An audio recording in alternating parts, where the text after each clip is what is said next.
Okay, guys, we're gonna get started. So before I forget, if you guys are taking the ACT this Saturday, good luck. I'll probably forget to say at the end. But today we're gonna be using this red book, the ACT prep guide. We're gonna be working through a math test. So the plan is we're gonna do 10 questions at a time, and then we'll go over the answers, like if you have any questions at all. And then we'll do another set of 10 questions and then keep going through that till the end of class. I'm gonna give you guys like less time on the easier questions and then more time on the like harder questions that are closer to the end. So this book, we're on page, we're gonna be doing math test 4. Let me find the page.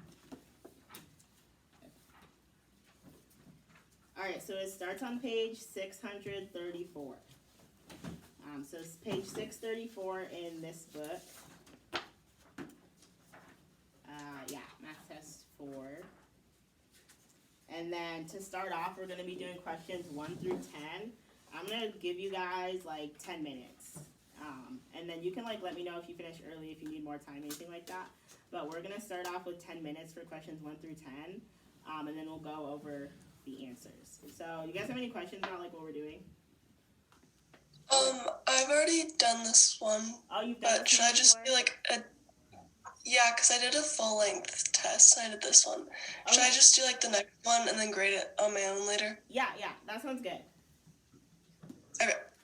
Okay, so if you guys don't have any questions, you can start whenever you're ready.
Okay, does anyone still need more time?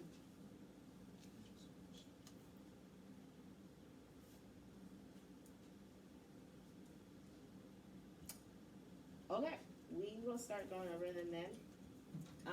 So I'm just gonna tell you guys like the answers for 1 through 10, and then after, if you have any questions about specific numbers, we'll go over those ones. So for number 1, the answer is C. Number 2 is J. Number 3 is E. 4 is F. 5 is C. 6 is G. 7 is B. 8 is H. 9 is C. And then 10 is G. Okay, so out of those, are there any that you guys want to go over?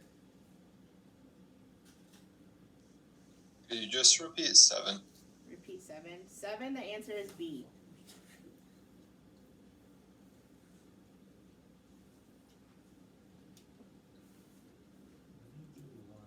Number 1? I'm sorry? Number 1?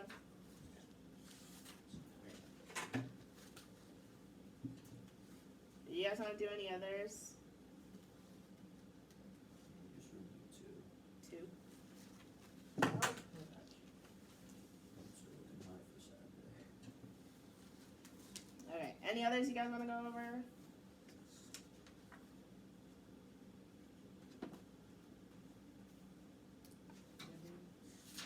Okay, we'll just do 1 and 2.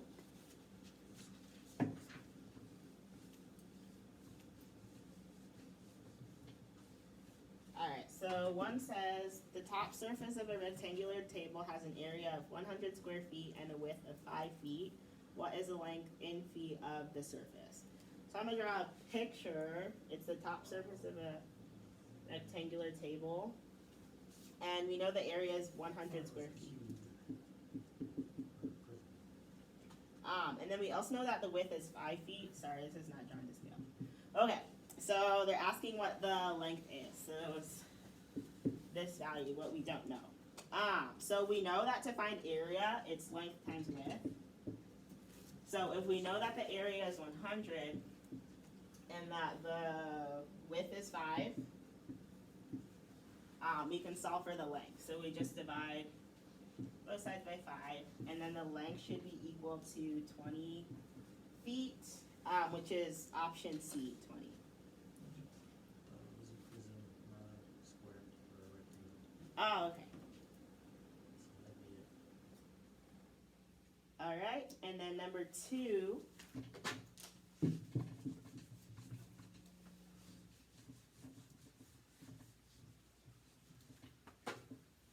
Number 2 says, a wallet containing 2 $5 bills, 9 $10 bills, and 5 $20 bills is found and returned to its owner. The wallet's owner will reward the finder with 1 bill drawn randomly from the wallet, and then what is the probability that the bill drawn will be a $20 bill? So I think with this one, they kind of try and trip you up because it's like 9 bills, but then they're like 10, worth $10. So like the number 9 and then the word 10 is like confusing altogether.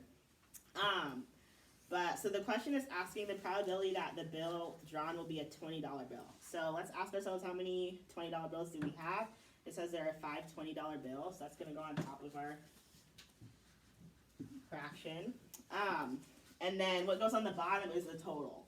So we've got, let's count them all up, 2 $5 bills, 9 $10 bills, and then 5 $20 bills. If we add those all together, that gives us 16, so that means there's 16 bills in total.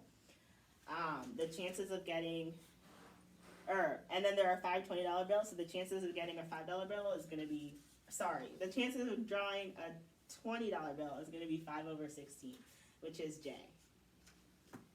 Sorry, I actually, can we go, I took too long with 8. Number 8. How can I shorten it? Okay. So we'll go over 8.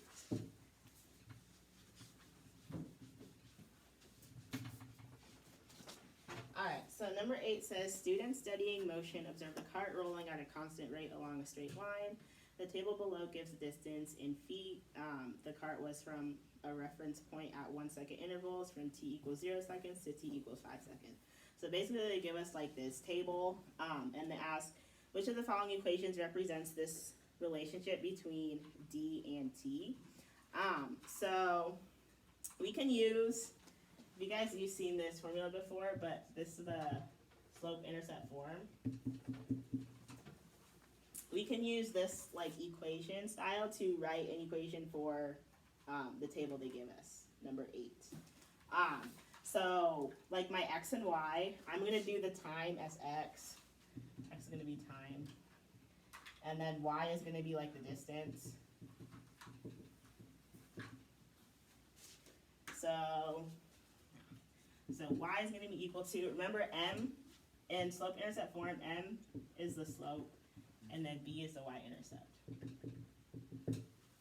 Okay, so remember how we find the slope is that one equation, y minus y over x minus x. So we can choose any 2 points from our table, and do like the y's minus the y's and the x minus the x's. X is gonna be like d and t, but I said like what y and x equal.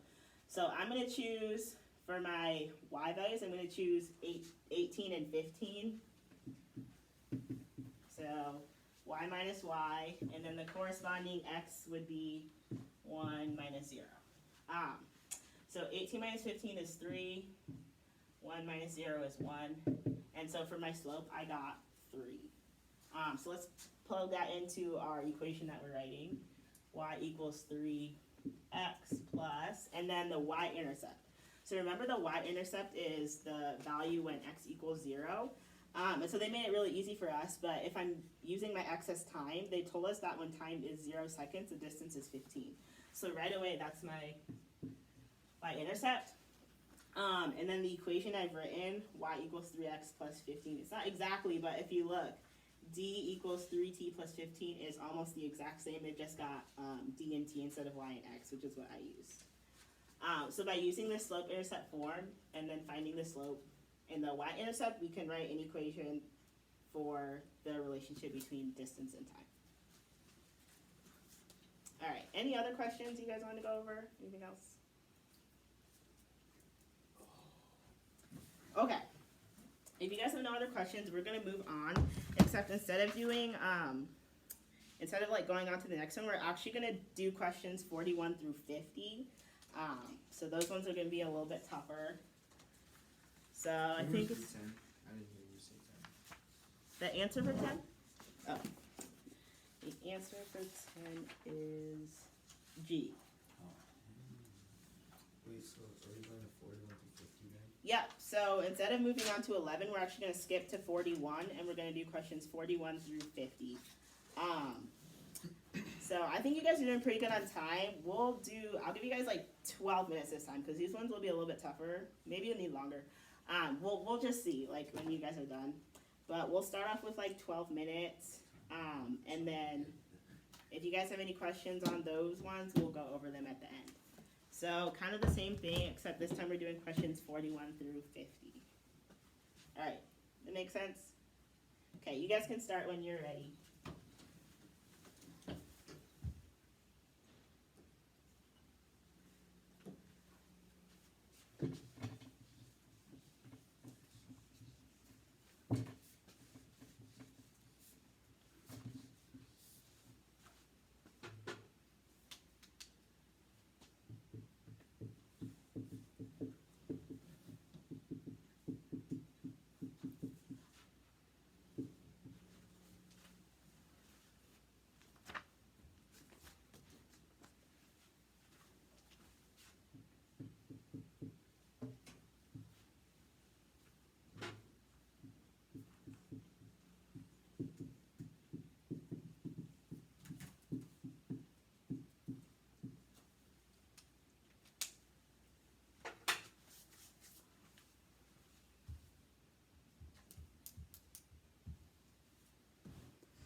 Okay, does anyone need more time?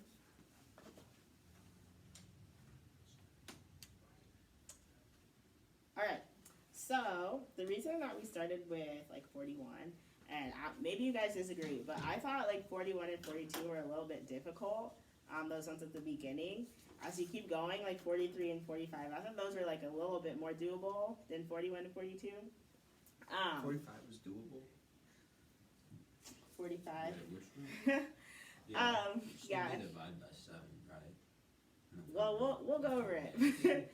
But I thought 41 and 42 were pretty hard. The other ones, I guess, were hard too. But that it just shows you that it's okay to like skip and come back. If the first one is really hard, I wouldn't stay on it for 10 minutes, not waste 10 minutes of your 60 minutes. So I would have probably like skipped like a bunch of these and come back to them. I don't even know if I would have gotten them right in the end, but I do know how to explain them to you guys. So first let's go over the answers. Okay, so 41 is A, 42 is G, 43 is D, 44 is G, 45 is D, 46 is G, 47 is E, 48 is H, 49 is D, and 50 is J. Do you guys need me to repeat any of like the answers? Oh, Wait, say 45 again. 45 is D. and then wait, 47, 48, 49. What are the answers? 47 is E, 48 is H, and 49 is D. Any others you guys want me to repeat? 50. I'm sorry. 50 is J.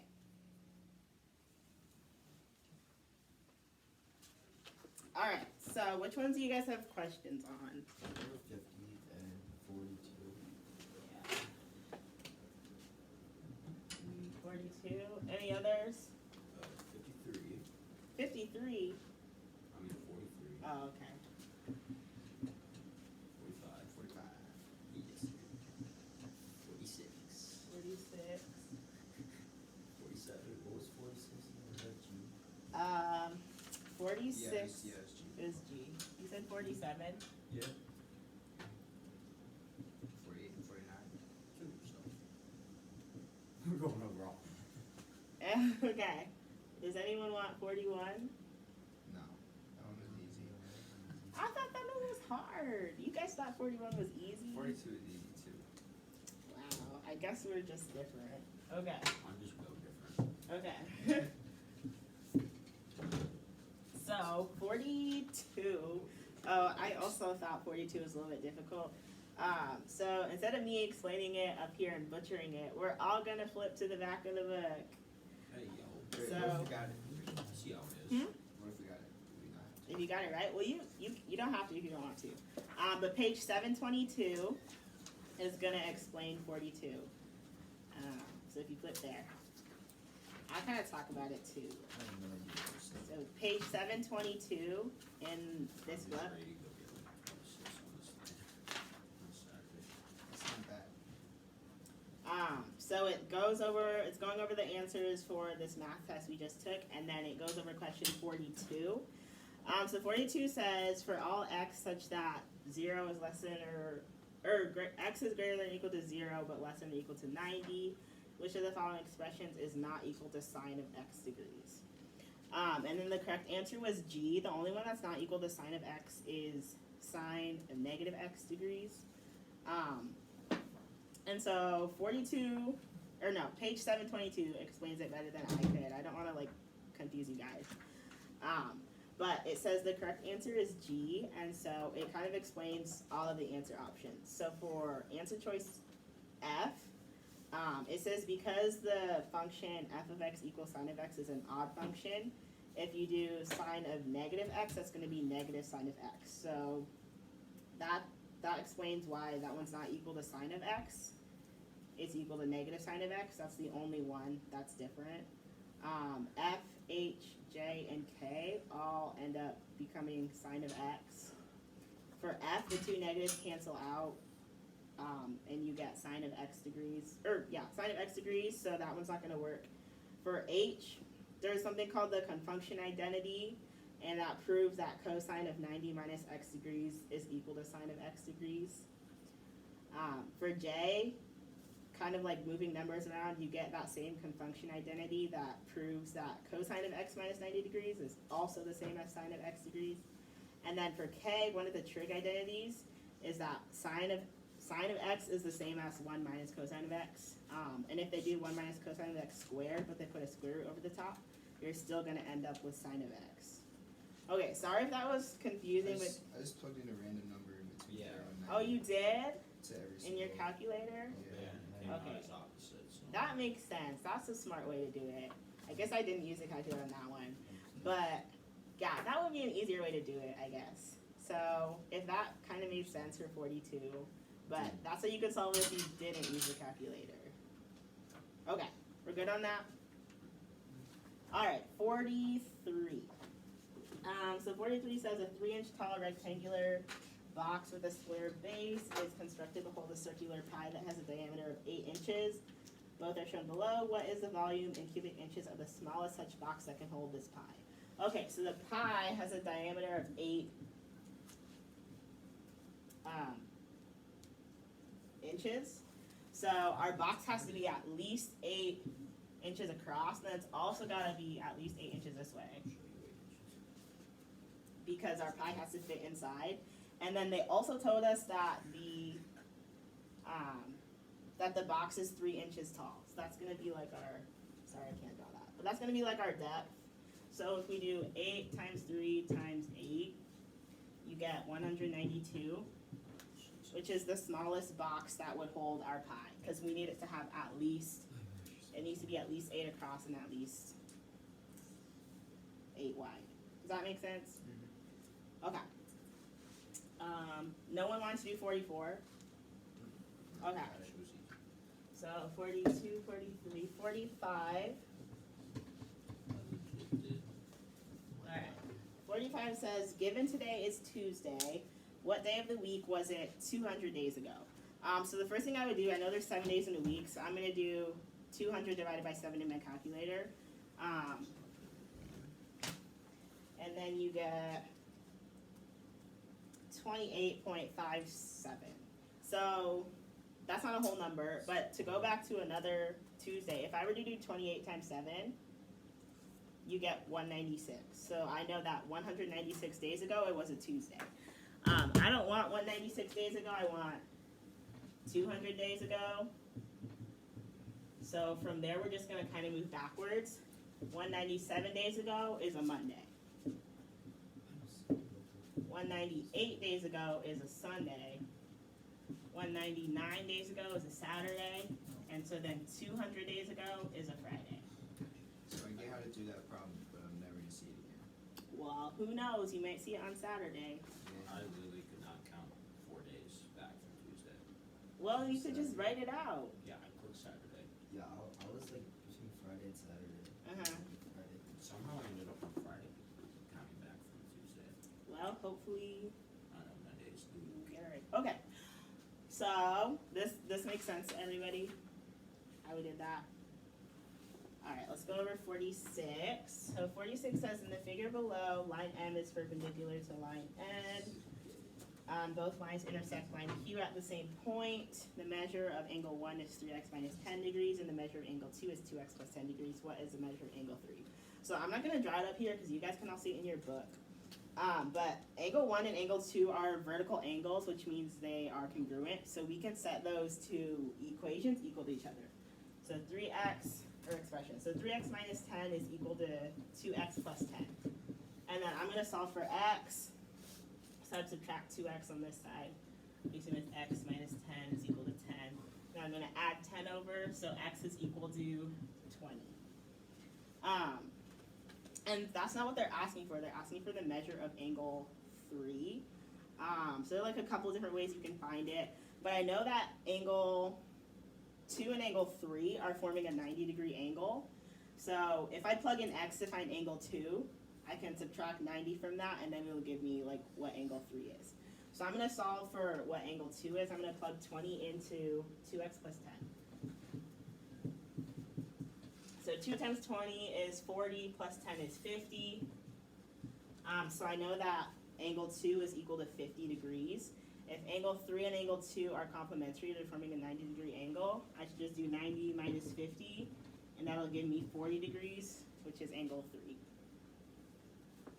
Any questions about 46? Okay. 47.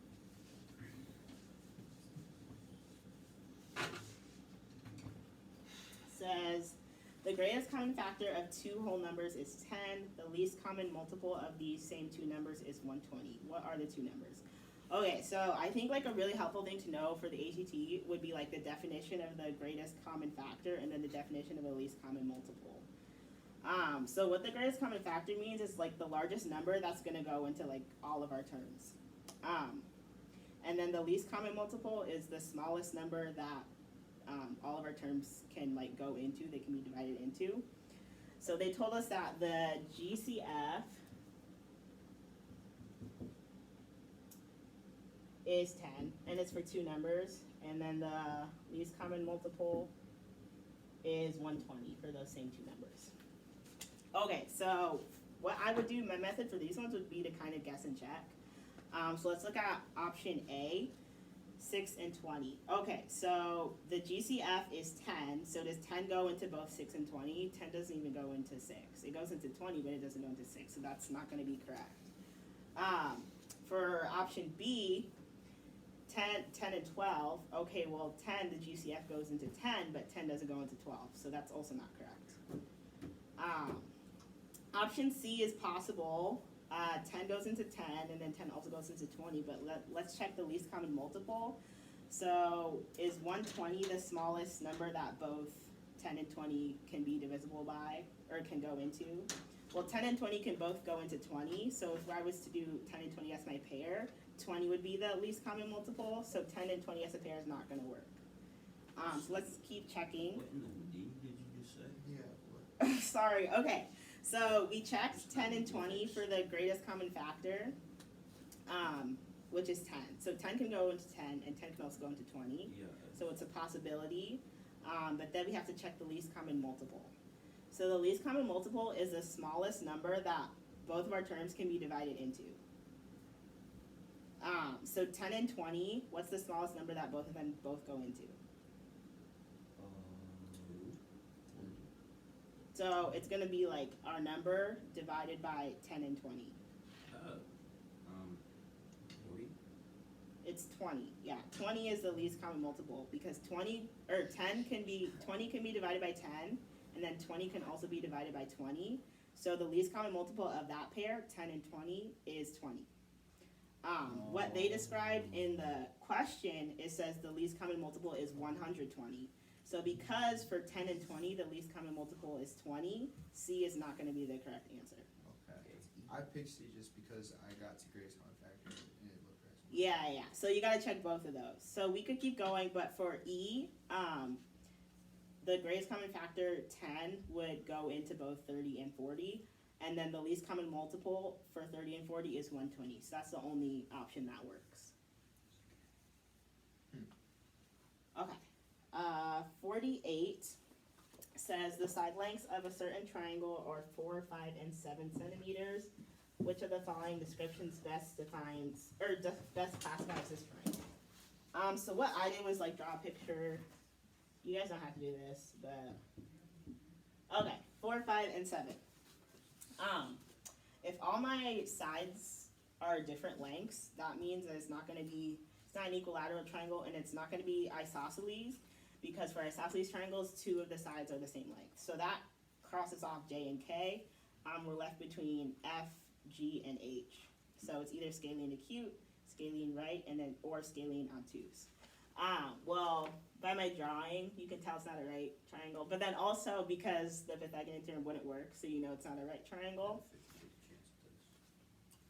So it's either acute or obtuse, and then we've got to remember this rule.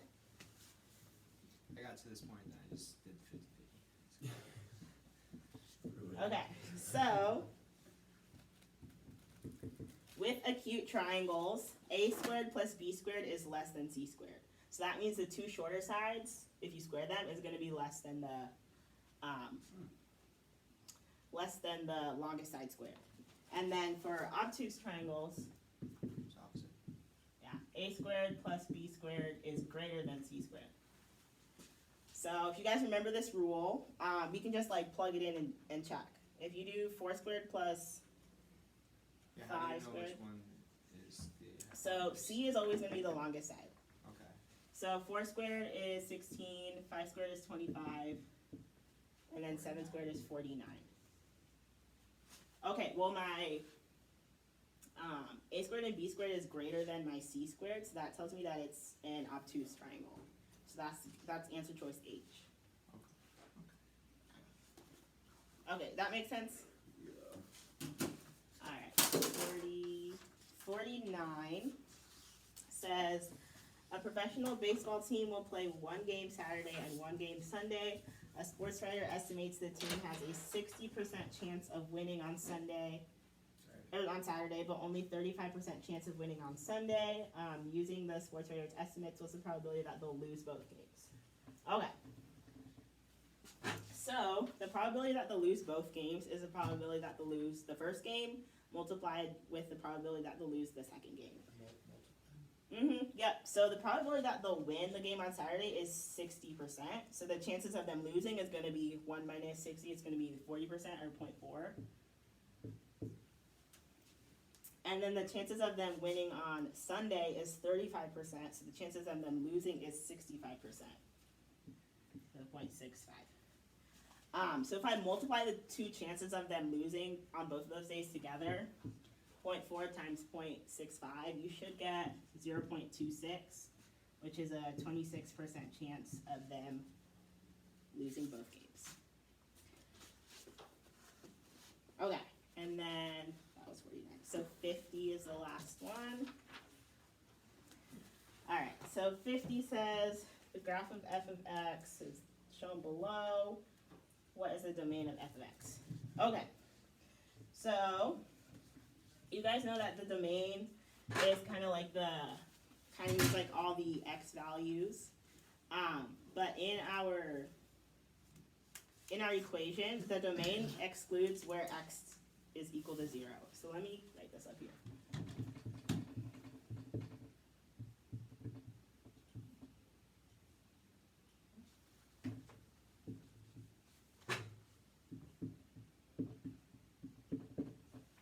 Okay, so the domain is going to exclude every value where x is equal to 0. So we're going to see if we can find where x is equal to 0, and how we're going to do that is by factoring this bottom part. So x minus 3 on the top is going to stay the same, and I'm going to factor x squared minus 2x minus 3. So I think we talked about factoring in here with you guys. Yeah. Okay, so this would factor into x minus 3 and then x plus 1. So if I were to set those equal to 0, x would equal 0 at,